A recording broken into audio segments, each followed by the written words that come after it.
Olá pessoal, tudo bem com vocês? Meu nome é Ronaldo Virgílio Júnior, eu sou professor de Direito Processual Civil e hoje, aqui no canal do Antônio do Tribunal, eu quero compartilhar com vocês uma dica a respeito da cumulação de pedidos no Código de Processo Civil. Primeiramente, gostaria de convidá-los a se inscreverem aqui no canal do Antônio do Tribunal, onde semanalmente diversos professores estão divulgando dicas para melhorar e potencializar ainda mais a sua preparação para os concursos públicos. Se você quiser mais conteúdo gratuito de direito constitucional ou de direito processual civil, eu recomendo que você me procure aqui no YouTube através do canal Ronaldo Virgílio Júnior. Lá tem bastante conteúdo para você aproveitar. E se quiser entrar em contato comigo, me siga no Instagram pelo @ronaldo.virgiliojunior. Lá você consegue me encaminhar sua dúvida, me encaminhar seu feedback, a gente consegue conversar a respeito de concurso público, a respeito de processo civil e outros temas mais, tá bom? Então vamos de logo dar início ao nosso estudo de hoje, cumulação de pedidos. Antes da gente adentrar e destrinchar esse tema, eu vou ler com vocês os artigos 326 e 327. Venham comigo, pessoal. Artigo 326. É lícito formular mais de um pedido em ordem subsidiária, a fim de que o juiz conheça do posterior quando não acolher o anterior. Parágrafo único. É lícito formular mais de um pedido, alternativamente, para que o juiz acolha um deles. Artigo 327. É lícita a acumulação, em um único processo, contra o mesmo réu, de vários pedidos, ainda que entre eles não haja conexão. Parágrafo 1º. São requisitos de admissibilidade da acumulação que 1. Os pedidos sejam compatíveis entre si. 2. Seja competente para conhecer deles o mesmo juízo. 3. Seja adequado para todos os pedidos o tipo de procedimento. Parágrafo 2º. Quando, para cada pedido, corresponder tipo diverso de procedimento, será admitida a acumulação se o autor empregar o procedimento comum, sem prejuízo do emprego das técnicas processuais diferenciadas, previstas nos procedimentos especiais a que se sujeitam um ou mais pedidos cumulados, que não forem incompatíveis com as disposições sobre o procedimento comum. E parágrafo 3º, o inciso 1 do parágrafo 1º não se aplica às cumulações de pedidos de que trata o artigo 326. Vamos destrinchá-los, pessoal. A primeira coisa que a gente consegue extrair desses artigos é que a acumulação de pedido pode se manifestar em diversas espécies. A gente tem, a princípio, acumulação própria e acumulação imprópria, também denominadas de acumulação em sentido estrito e em sentido amplo. A acumulação própria, pessoal, a gente consegue perceber que dentre aqueles 2, 3, 4, 5 pedidos é possível a procedência, ou seja, você pode ganhar todos eles. Enquanto na acumulação imprópria é impossível que aconteça a procedência de todos os pedidos. Ronaldo, eu ainda não entendi exatamente a diferença entre um e outro por esse conceito, por essa característica. Vejamos as espécies de cada tipo de acumulação que a gente vai entender certinho do que se trata. Primeiro, acumulação própria pode ser simples ou sucessiva. Ela vai ser simples, pessoal, quando todos os pedidos forem completamente independentes entre si. Eu gosto de usar o exemplo do acidente de trânsito. Imagina que você se envolveu no acidente de trânsito, então a partir daí você já vai deduzir um pedido em juízo que são os danos materiais decorrentes daquele acidente, ou seja, você quer que o culpado pelo aquele acidente pague pelo conserto do seu carro, mas vamos supor também que naquele mesmo contexto, na delegacia de polícia, enquanto vocês registravam um boletim de ocorrência, ocorreu uma briga, onde você sofreu lesões corporais e que, por causa delas, ingressará em juízo cobrando danos morais. Perceba que os pedidos, olha que interessante, e até volto aqui para vocês verem. Percebam que os pedidos eles não são conexos? Eles não têm a mesma causa de pedir. A causa de pedir é o acidente de trânsito, e o pedido são os danos materiais, e o outro, a causa de pedir, é a lesão corporal, e o pedido são os danos morais. Percebam que eles não têm conexão, eles estão envolvidos no mesmo contexto fático, isso sim, mas eles não decorrem da mesma causa de pedir. Então percebam aqui que eles não têm conexão, mas mesmo assim eles podem se acumular numa mesma demanda. E eles são simples porque eles são completamente independentes. O juiz pode dá causa ganha para você nos dois, ou seja, obrigar o réu a pagar o conserto do seu carro e pagar os danos morais decorrentes daquela briga, daquela lesão corporal, ou pode negar os dois, negar tanto os danos materiais, acusando você de ser culpado, e igualmente na lesão corporal, que você que foi culpado naquela lesão corporal, e não conceder danos morais, achar que aquilo não merece ser ressarcido através de danos morais. Então, e pode também conceder um e não conceder o outro e vice-versa. Eles são independentes. Um não depende do outro. Enquanto na sucessiva, apesar de que os dois podem ser acolhidos, como é na simples, porque os dois são acumulação própria, e a gente acabou de ver que a acumulação própria é possível a procedência de todos os pedidos, mas na sucessiva, o pedido posterior, ou seja, o segundo pedido, depende do primeiro, depende do antecedente. E o exemplo principal é a investigação de paternidade acumulado com alimentos. O autor entra contra o réu com um pedido de investigação de paternidade para saber se aquela pessoa é seu pai. Se o pedido for negado, ou seja, se no decorrer do processo as provas indicarem que aquela pessoa não é pai do autor, perceba que o pedido posterior ele fica prejudicado. Como que você vai cobrar alimentos de alguém que não é seu pai? Então, a procedência do segundo pedido depende da procedência do primeiro. Perceba, ele é sucessivo. Um depende do outro. Diferente da simples, que eles são completamente independentes. E na acumulação imprópria, pessoal? Ela pode ser subsidiária ou eventual, em que o segundo pedido somente será analisado se o primeiro for negado, ou pode ser alternativo, que é uma reunião de pedidos para que um deles seja escolhido.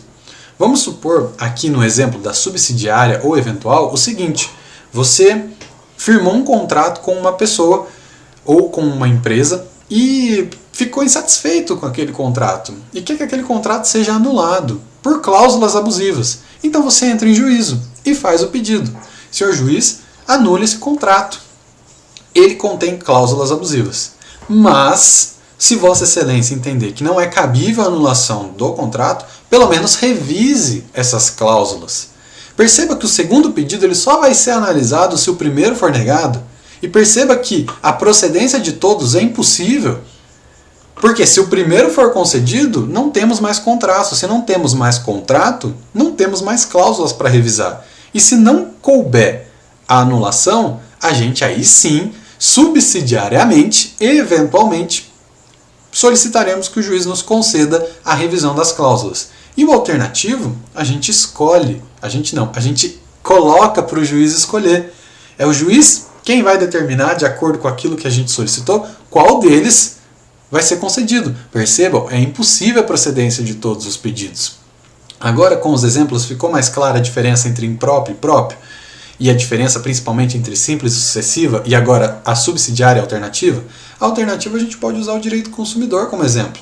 Você comprou uma geladeira com defeito, e de acordo com o Código de Defesa do Consumidor, passado ali o prazo para o fornecedor proceder com os ajustes necessários, você pode pedir ou a devolução do seu dinheiro, ou você pode pedir a troca do produto, ou você pode pedir o abatimento proporcional.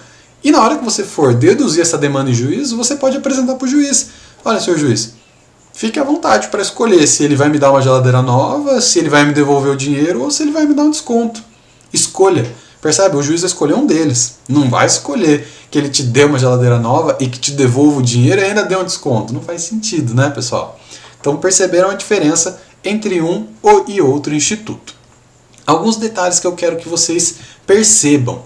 A gente tratou do pedido alternativo, mas o 325 também diz sobre pedido alternativo. Eles são a mesma coisa? Observem que não. O 325 ele não trata necessariamente de uma hipótese de pedido alternativo, mas de forma de cumprimento alternativo da obrigação. Ou seja, não se trata de cumulação de pedidos, mas sim de cumulação de formas de cumprimento da obrigação. Vamos supor um contrato de seguro, onde conste no contrato que caso haja perda total do seu carro, a seguradora pode ou te devolver o dinheiro correspondente, de acordo com a tabela FIP, ou te dar um carro novo. Fica a critério dela. E é disso que o 325 trata. Perceba que a escolha não é sua. Não é você que está apresentando no pedido alternativamente o cumprimento de alguma das obrigações. Se você apresentar perfeito, você vai estar dando a chance para o juiz se manifestar. E o réu, de acordo com o contrato, poderá escolher, e o juiz vai dar essa oportunidade para ele. Mas é disso que o 325 trata, não de cumulação de pedidos alternativos. Perceba, o pedido será alternativo quando, pela natureza da obrigação, o devedor puder cumprir a prestação de mais de um modo. Perceba, a natureza do contrato dizia que ele pode ou entregar um carro novo ou devolver o dinheiro de acordo com a tabela FIP. E quando, pela lei ou pelo contrato, a escolha couber ao devedor, o juiz lhe assegurará o direito de cumprir a prestação de um ou outro modo, ainda que o autor não tenha formulado pedido alternativo. Suponhamos que você entre com a ação só pedindo que o contrato seja cumprido, mas não fala nada. Fica quietinho ali. Ou até mesmo pede só o dinheiro. O juiz, analisando a natureza do contrato, percebendo que o réu tem direito de cumprir de uma ou outra forma, ele vai assegurar sim ao réu o cumprimento alternativo de qualquer uma das obrigações que lhe cabiam e estão previstas no contrato. Uma outra coisa para a gente observar aqui, para a gente fechar a nossa dica, é que fala, lícita acumulação em um único processo contra um mesmo réu. Não necessariamente, é claro, você que vai fazer prova de concurso público, se cobrar a literalidade do código, coloque como alternativa correta, contra o mesmo réu. Se forem réus distintos, não é possível a acumulação. Mas o STJ já teve a oportunidade de se manifestar e aceitar, sim, que a acumulação ocorresse contra réus diferentes. Com relação à conexão, a gente já tinha mencionado aquele exemplo. Acidente de trânsito pedindo danos materiais e posterior lesão corporal decorrente de uma briga solicitando danos morais. É possível, não tem conexão entre eles, mas é possível a acumulação, sim. E aqui a gente trata a respeito dos requisitos. O artigo 327, a gente viu, tratava dos requisitos. Quais são os requisitos para que a gente possa acumular, independente de qual espécie que seja, mas que a gente possa acumular os pedidos. O primeiro deles é que eles sejam compatíveis entre si, não é, pessoal? Você não pode pedir que a parte lhe entregue uma geladeira nova e também lhe devolva o dinheiro. São incompatíveis, não dá para pedir isso. Agora, o parágrafo 3º deixa claro que esse requisito não se aplica às cumulações de pedido que trata o 326. Ou seja, de que trata o pedido subsidiário. Porque aí não tem motivo para se preocupar com a contradição. Porque você pode pedir, olha juiz, me dê uma geladeira nova. Caso não entenda pela geladeira nova, pelo menos que ele devolva o meu dinheiro. Então, essa compatibilidade não é requisito da acumulação subsidiária, da acumulação alternativa. Você pode sim pedir coisas que não sejam compatíveis, até porque, como é da própria natureza da acumulação imprópria, não são todos os pedidos que serão procedentes. E para a gente fechar os requisitos, que seja competente para conhecer deles o mesmo juízo, ou seja, o mesmo juízo tem que ser competente. Se a competência for absoluta, obviamente que o juiz irá reduzir o alcance da demanda naquilo que não lhe compete. Se você tem competência da Justiça do Trabalho, da Justiça Federal, o juiz da Justiça Federal, ainda que você peça algum pedido de competência da Justiça do Trabalho, não irá julgá-lo. Ele vai reduzir o alcance da demanda, falando para você entrar, pelo menos naquela parte, lá na Justiça do Trabalho. Agora, se for uma competência relativa, territorial, por exemplo, onde você poderia entrar em Belo Horizonte com um pedido e aquele outro pedido você deveria entrar em São Paulo, você pode entrar os dois em Belo Horizonte. Se eles forem conexos, isso vai ocasionar uma prevenção. Se eles não forem conexos e o réu não pedir a incompetência, vai se prorrogar. Então, não teria, a princípio, nenhum problema na competência relativa. Na competência absoluta, em qualquer hipótese, o juiz tem que ser competente para os dois pedidos, 3, 4, para acumulação de pedidos como um todo. E, por fim, inciso 3, que seja adequado a todos os tipos de procedimento. Mas, se forem diversos, como prevê o parágrafo 2º, é admitida essa acumulação, desde que o autor assuma o procedimento comum, empregue o procedimento comum. Mas isso não vai prejudicar o emprego de técnicas processuais diferenciadas. A gente sabe, existe o procedimento comum, existe o procedimento de consignação em pagamento, das ações possessórias, que são procedimentos especiais, com detalhes um pouco diferenciados se a gente comparar com o procedimento comum, que é a regra. E ter dois pedidos com procedimentos diferentes não necessariamente impede essa acumulação, desde que o autor empregue o procedimento comum. Mas ele vai poder observar as técnicas processuais diferenciadas? Pode, se elas não forem incompatíveis com as regras já previstas pelo procedimento comum. E é isso que o parágrafo 2º quis dizer pra gente. Tá bom, pessoal? Essa foi uma dica bem rápida, foi uma dica bem direta a respeito da acumulação de pedidos. Eu espero que tenha dado tempo de vocês anotarem tudo. Se não deu, volta, assiste de novo para vocês pegarem todas as nuances dessas classificações, que cai bastante em prova, pessoal. Então fiquem ligados, semana que vem eu estou de volta com mais dicas para vocês. Um grande abraço e até a próxima!